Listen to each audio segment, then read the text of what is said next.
watching me, I am live on Instagram. I am live on YouTube. I am live on Facebook in a few different places, in a few different groups. And today I'm going to talk to you about short sales and pre-foreclosures because I know all of you are like, yep, Carrie.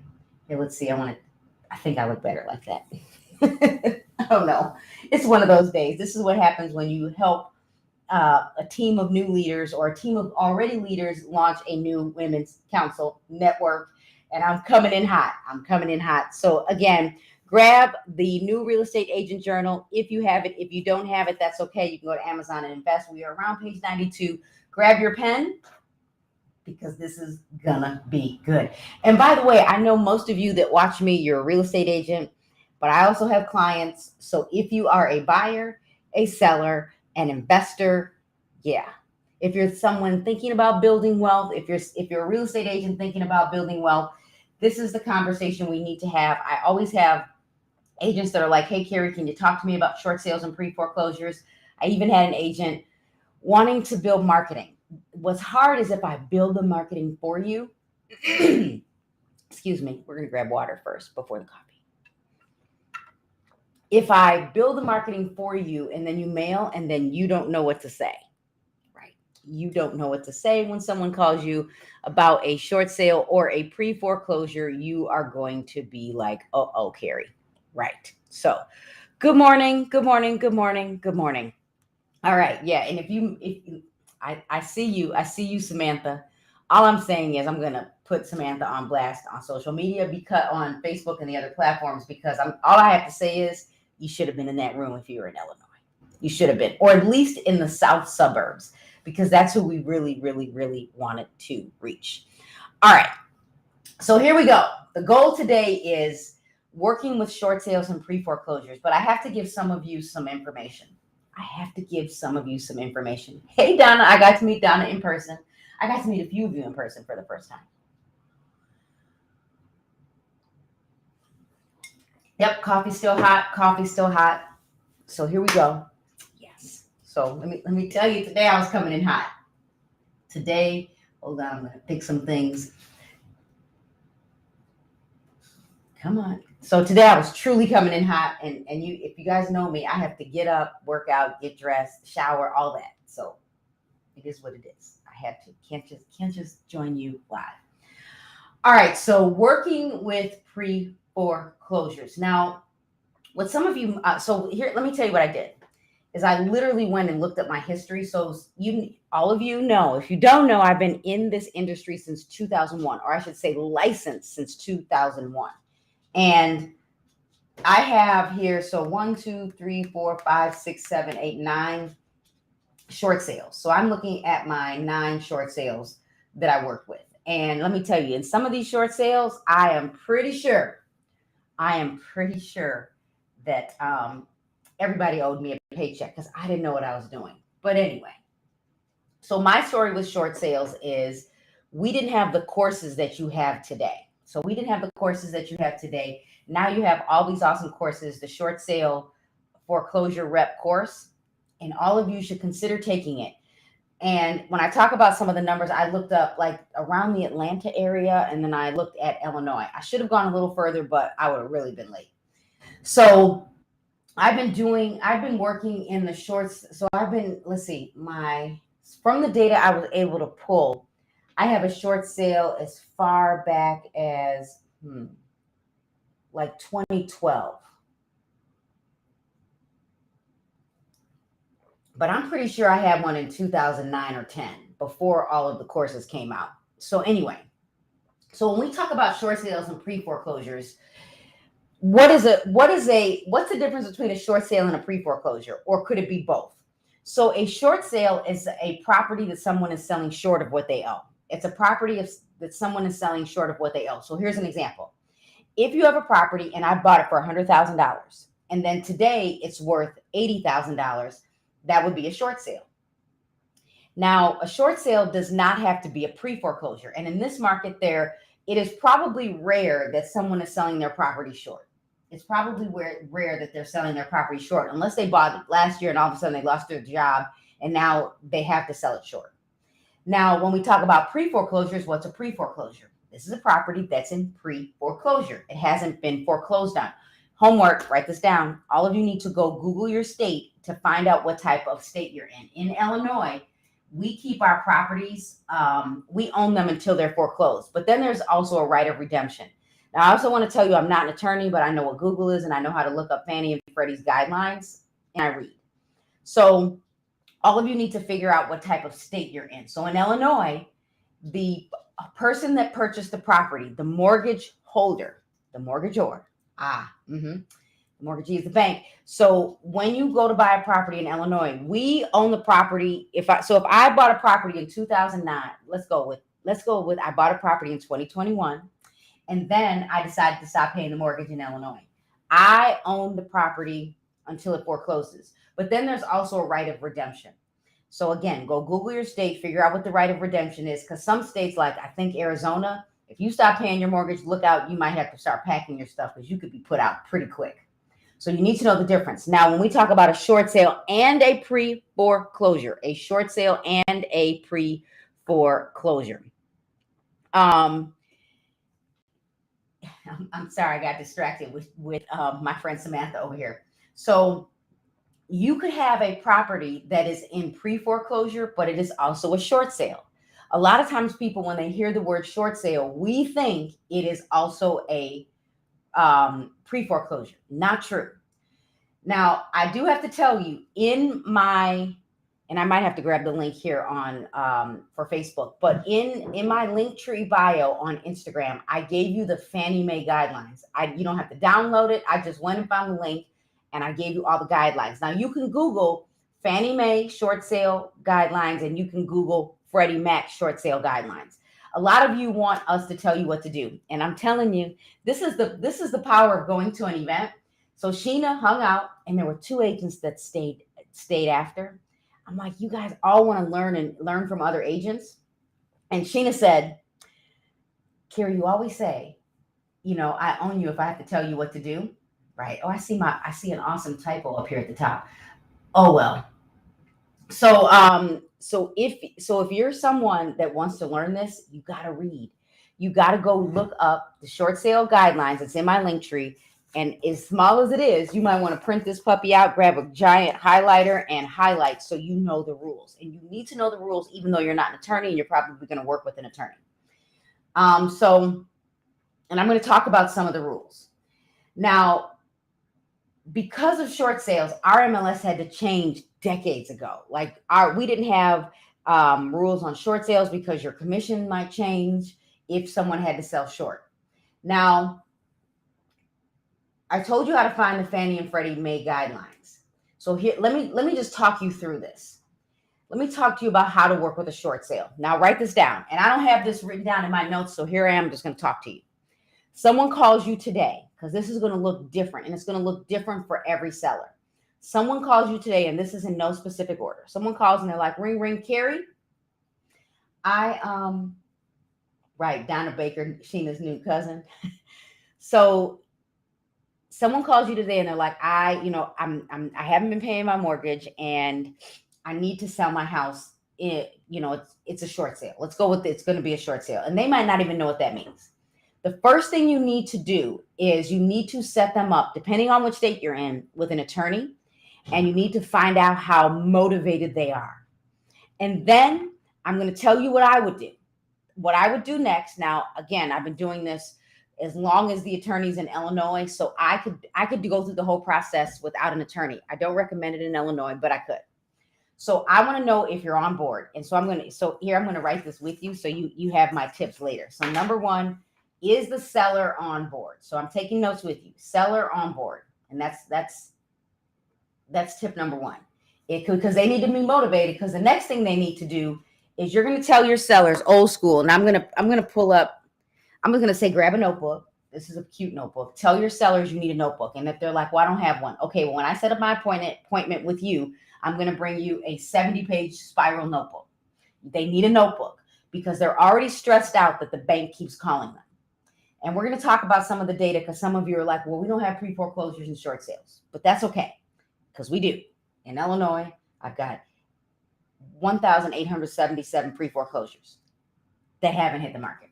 So number two, you need to tell them they need a notebook.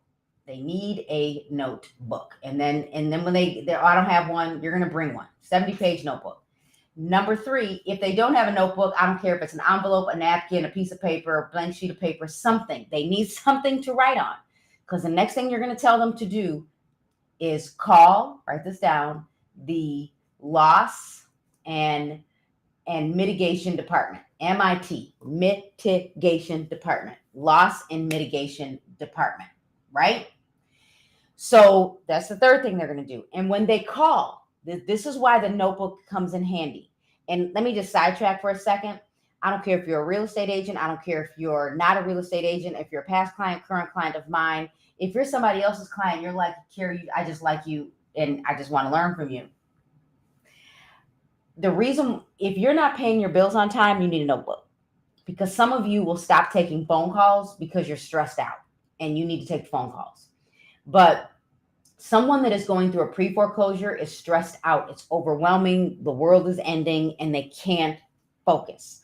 So the purpose of the notebook is every time, so they call the loss and mitigation department or the bank calls. They say, okay, thank you for calling me. I'm stressed out. They're going to say, okay, and what's your name? They need that person's name. They need the time they talked to this person and what they talked about and what the end result was. Because what's going to happen is this will help you if they end up in a court of law. Again, I'm not an attorney. I don't play one on TV, but just trust me. And the attorneys you work with will love you. All right.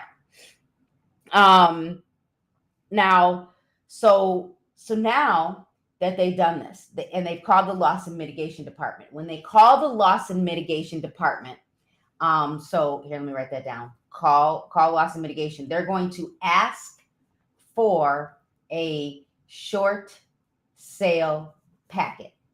Now, again, we want to know if they're on board. Now, what I didn't say to you is your clients have options. And this is why you need to go to the link in my Instagram bio and read the guidelines. Your clients have options. They can walk away, have a foreclosure on their credit. Number two, they can give the home back to the bank, deed in lieu of foreclosure. And number three, they can list it as a short sale. Now, the bank might give them new options because the other options could be maybe they haven't been paying their mortgage. Now they have a job. They can put the amount they haven't paid on the back of the mortgage. Now, it doesn't mean that the bank will approve it. Again, you have to do your research. And this is why you need to know if your clients are on board. Now, why is this important? Because if they're on board, they'll do the work and they'll pay attention. And when I say, when they ask for that short sale packet, right? Short sale packet, and it comes in the mail. When it comes in the mail, you're going to tell your clients. And if you're in Illinois, they are going to work with an attorney, because the attorney is going to coach them and motivate them to fill out that short sale packet. All right.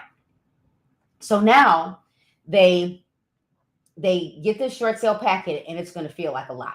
It is really going to feel like a lot. Is that breakfast, Mark? Breakfast.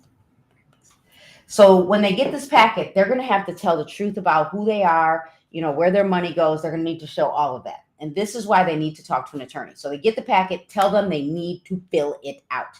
There's also going to be another form, and this is why it's important for those of you that work in other states and you don't work with attorneys. There's going to be a document that says that the real estate agents and the attorneys have the right to talk to the bank on their behalf. So and everybody needs to fill this paperwork out. And I'll tell you that one of the forms is going to feel like they're creating a budget, and they're going to be like, oh, this is a lot of work. It'll be the best work they ever create because, and again, this is why you need to go look up the rules. There are some scenarios where the buyer will have the seller will have the ability to buy so many months after they close. Now I have to say this, and I'm telling you my stories.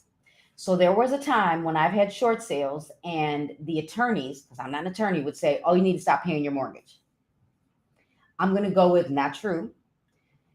But there are some rules, and this is why you need to know the rules. You can never tell your clients to stop paying their mortgage if you're not an attorney. Like the attorneys, they have client privilege. They have different relationships, and they have different, because they're attorneys, they can do things differently than you, real estate agents.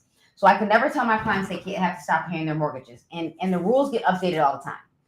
But I'm pretty sure as of today, if someone has a mortgage that's an FHA mortgage, they have to be behind in their mortgage.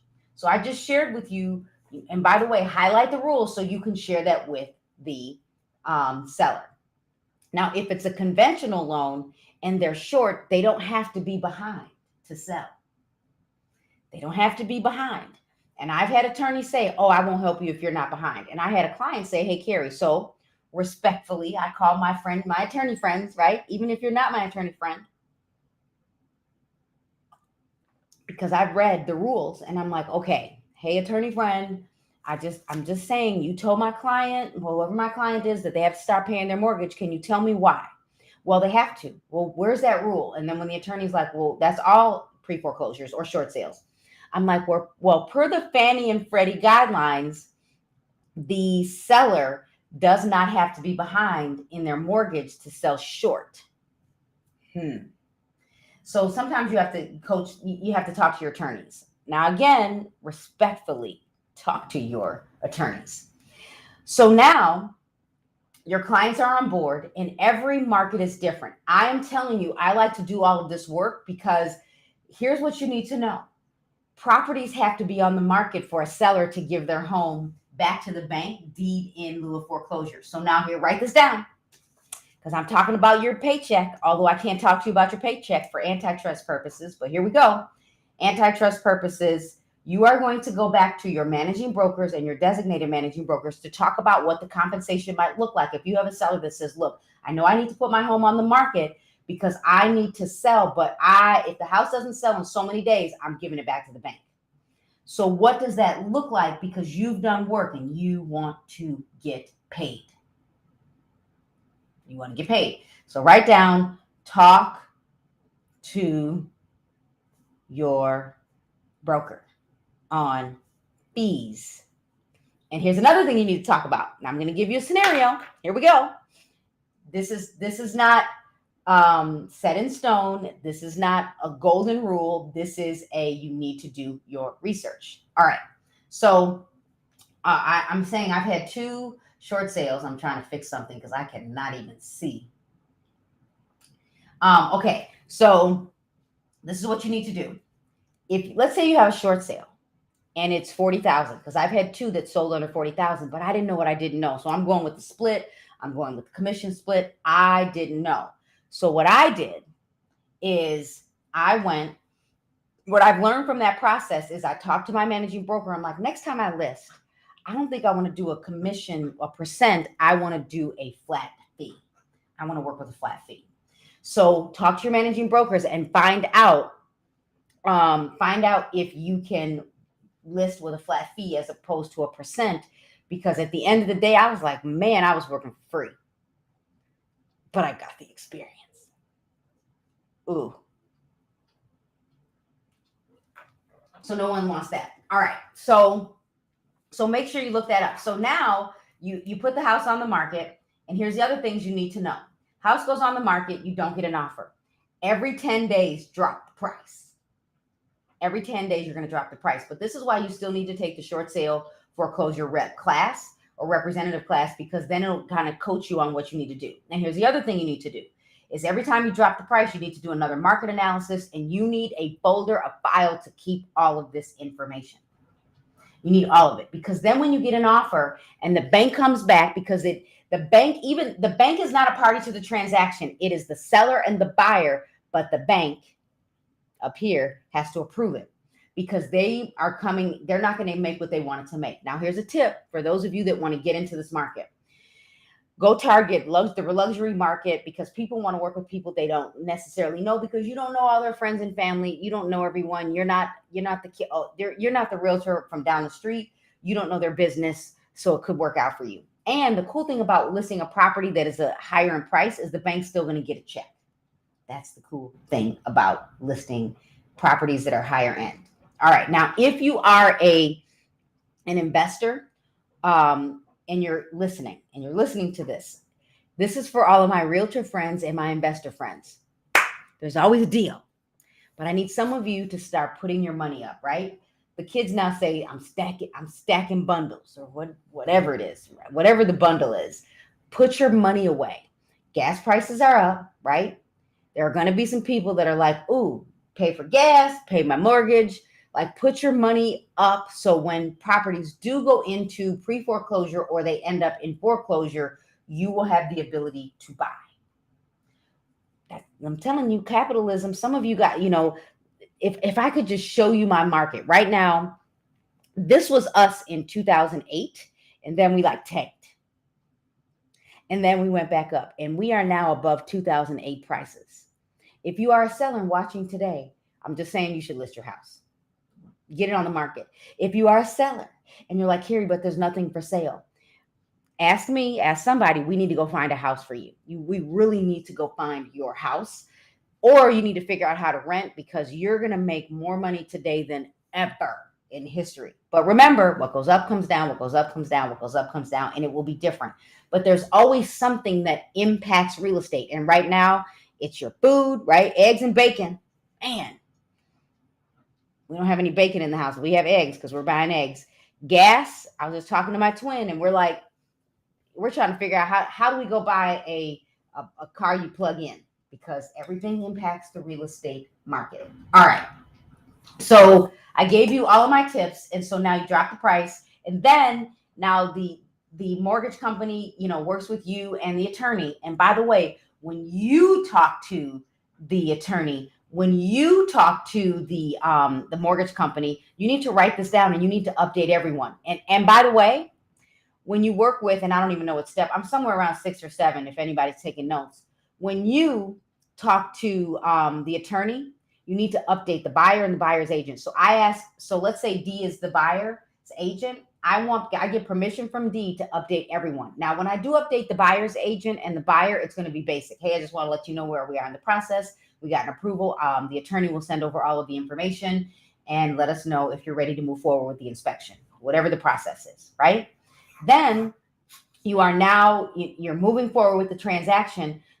When I talk to D, when we go under contract, I want to make sure without a shadow of a doubt that the buyer is on board, because depending on the scenario, buyers walk away. I had a property that was listed around 40,000, and we had 4 people come in cash, and they kept walking away because they found something else. And I was like, look, you cannot walk away because you are hijacking the seller. You cannot walk away. So you need to talk to your buyers. If they want to buy a pre-foreclosure or let's go with a short sale, pre-foreclosure and a short sale, it could take the bank 3 months, 6 months. There was a time it took me 2.5 years. That was my longest pre-foreclosure short sale.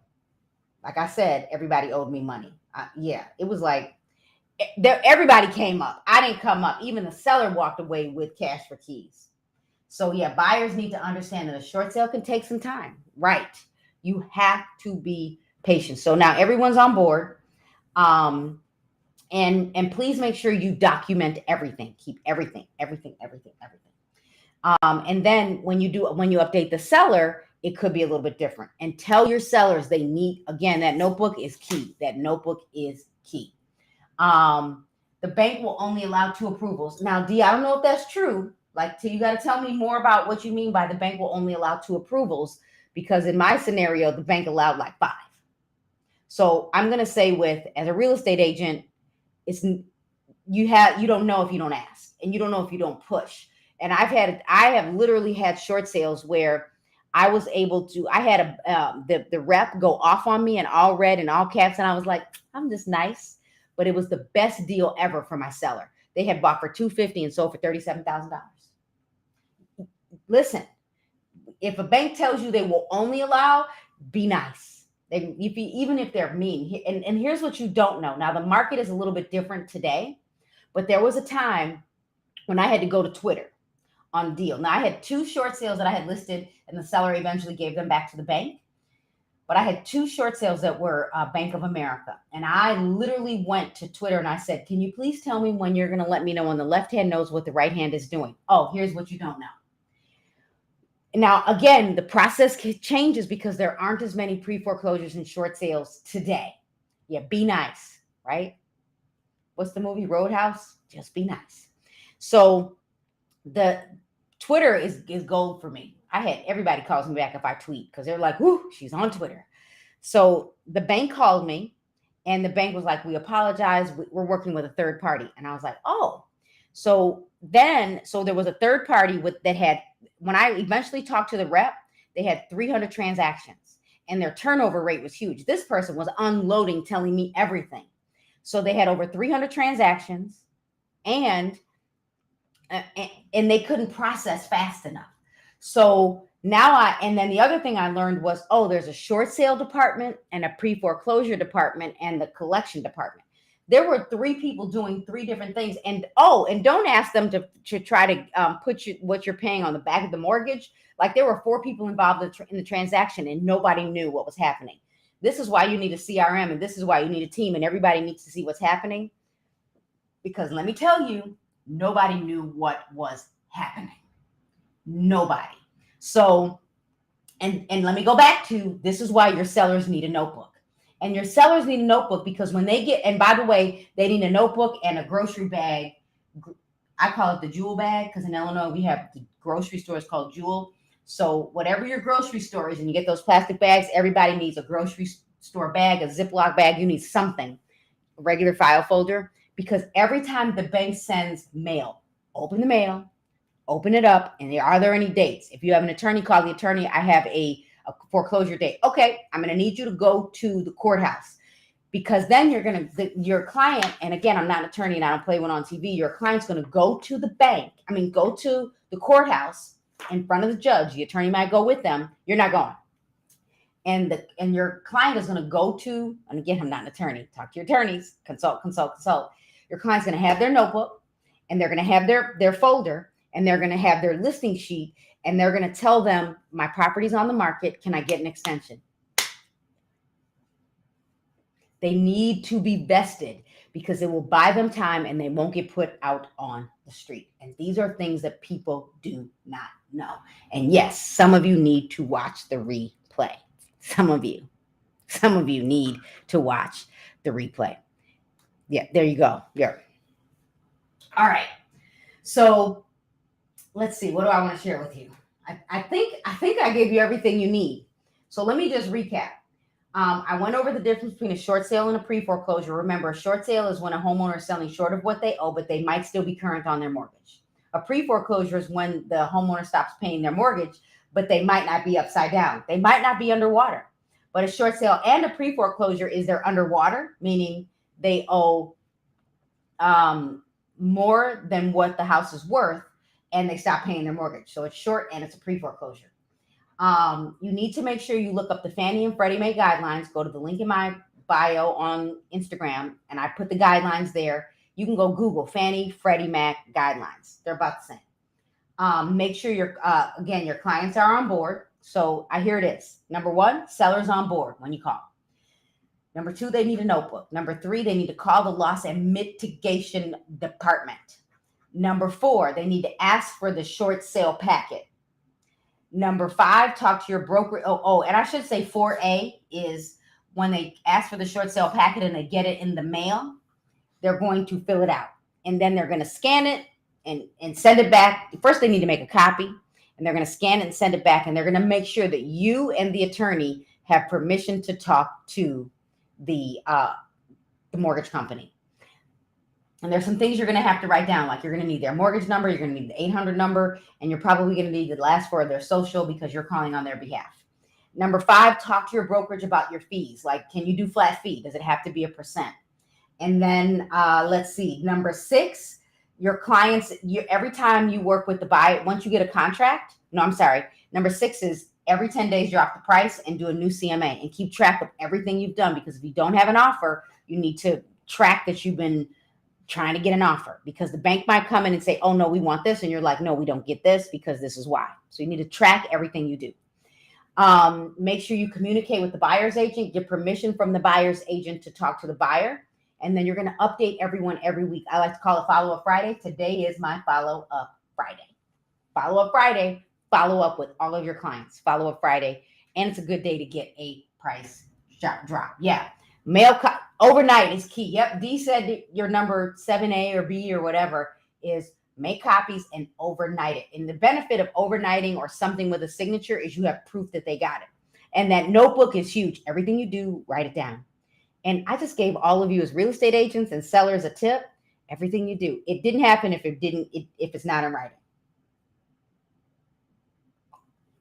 Go get a grocery bag, go get a Ziploc bag, go get a file folder. Every envelope that comes in the mail, you open it and you open it. Open it. Open it. Open it. Open it. Open it. Open it. Let's see. Servicer will swear up and down they didn't get it right. And you got to know that most of these phone calls, when you call a customer service rep, they are literally tracking and recording. But sometimes they're like, oh no, I didn't say it like that. That's not what I meant. Look, write it down. Write it down. Evernote, write whatever you got to do. Whatever you have to do. All right. So let me kind of say this to all of you. I said, what goes up comes down. Again, I really don't think we will be like 2009, 10, 11, 12, 13. I really don't think we'll get there, but there's always a deal. So when I looked in Remind, and I'm really looking forward to Realist coming back. And I'm just going to say it's coming back because I just talked to an agent that said they called the help desk and they said it was coming back. So clearly we're talking about it in my market. So in Illinois, and I pulled like up to the Wisconsin border, down to a little past I-80 over to Indiana, and maybe I was pushed into some of Iowa. We do have 1,877 pre-foreclosures in Northern Illinois that aren't on the market. They're not. But we have some hidden inventory, 2,703 bank-owned homes that haven't hit the market. So if you are a seller thinking about selling, do you want to compete with a pre-foreclosure and a bank-owned? If not, put your house on the market. And again, it's just nothing like when we hit the bottom, like 2012, 2013. If you can't sell or you're not in a position to sell, just watch the market. When you get to that point where you can sell, just know you could be competing with that. Now, I did pull the like downtown Atlanta, and then I pulled out, and so like way outside of Atlanta, there were 1,080 bank-owned homes that were not on the market, I think. Because remember, I'm not an agent in Atlanta, so some of them could be on the market. And there were only 79 pre-foreclosures. So for those of you that are really, really, and I'm just, I'm typing as I'm on my computer, that are like, Carrie, I'm trying to, I want a niche.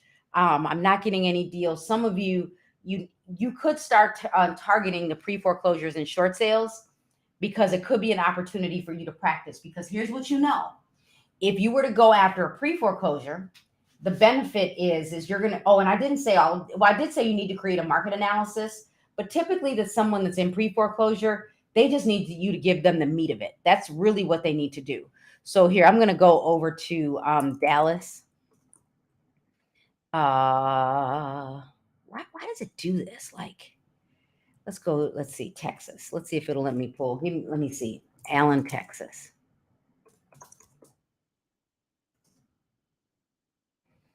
I don't know why it does this. I swear. There we go. I'm in Texas. I am in Texas. Here, let me clear that. At least I think I'm in Texas.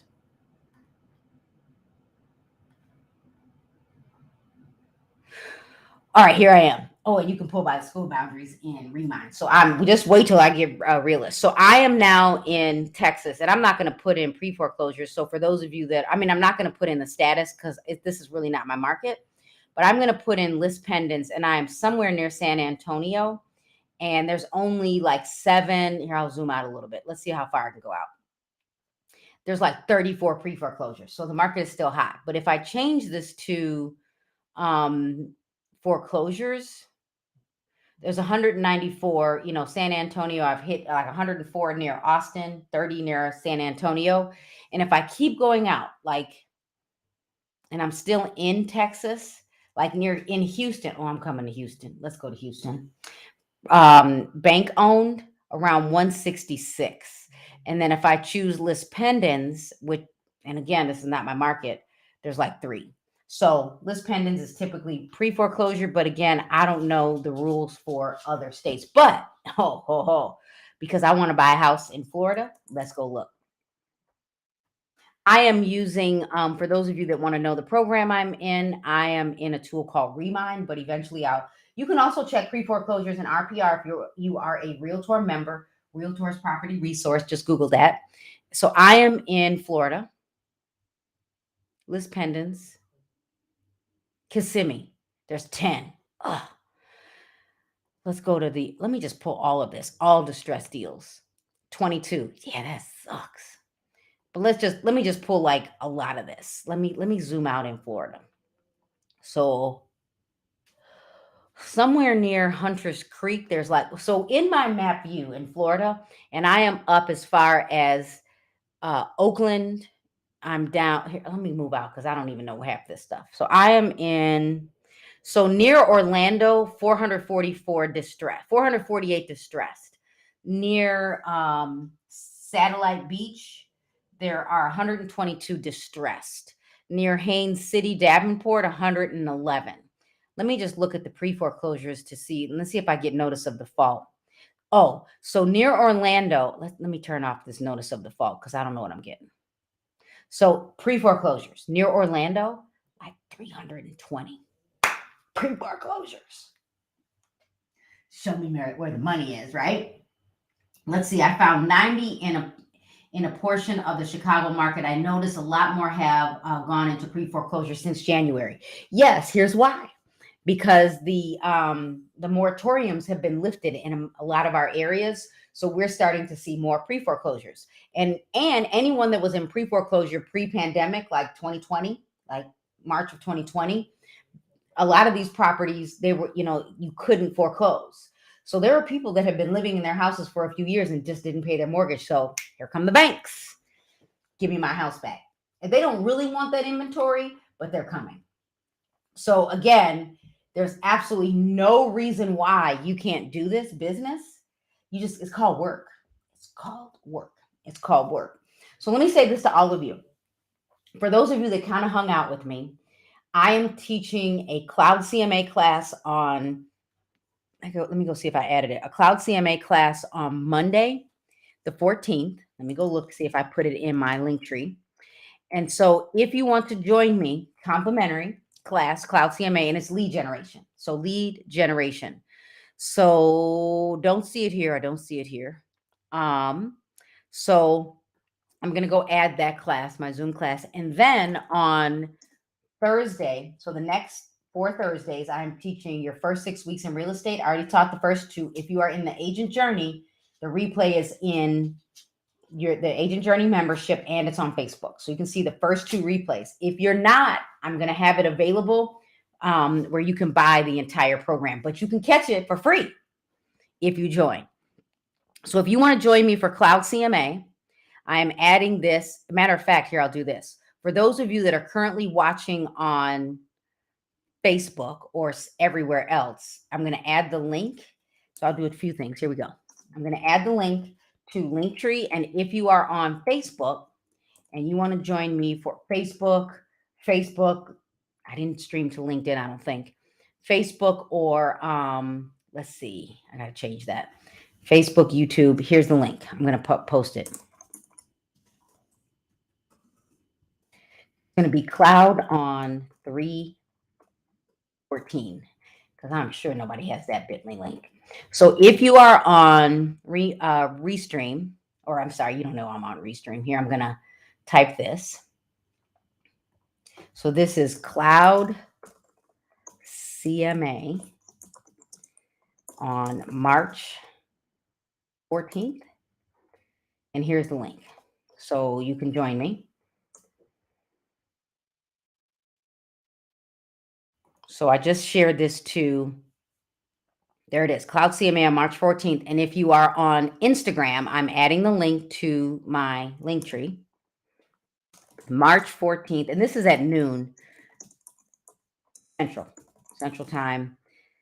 Lead generation, Cloud CMA leads. And here's the benefit is if you're targeting pre-foreclosures, if you're targeting listings, I will show you how to generate those leads. So it's in 2 places right now. So you can go join me. Go join me on the 14th. And if you are in Illinois, I am teaching, let me go find that. I am teaching ePro. So if you want to join me in ePro, you can just go to my link tree. It's on March 21st and 22nd. I am teaching the certification ePro. I think it is a certification designation. You get a certificate once you're done. And if you're in Illinois, I believe you get continuing ed, I believe. So sign up, join me in person. It is in Joliet, Just registered. Yeah, join me. And if you're an agent in my office, the links are in Workplace. The links for everything are in Workplace. But let me say, like, I always want people to take classes. So you really have to decide if it makes sense for you to take courses. Because I don't want you to be the smartest, brokest agent. Because you can keep coming. Now, first of all, free. Go with all the free classes. If you're not in the agent journey membership or you're not a Caremark agent, if you're a Caremark agent, you don't need the agent journey because you get all of it in Workplace. But if you are someone that's like, I'm not getting the training, definitely join the agent journey. If you're someone, and of course, I want everyone to invest because you support me, but I understand what it's like to not have the funds to do the business. So if you're like, Carrie, I just can't do ePro yet, you just wait. It'll come back around. I need you to close deals. We need you to close deals. If you've been coming around and you have the money, I need you to join the agent journey. I do. Come on, support me, support the business. And yeah. So for those of you that are watching on social media, Facebook and YouTube, thanks for joining. And I'm going to hop off, but I'm going to do Q&A on Instagram. So if you're not on Instagram, come hop over to Instagram. And if you're not on YouTube, subscribe to my YouTube channel.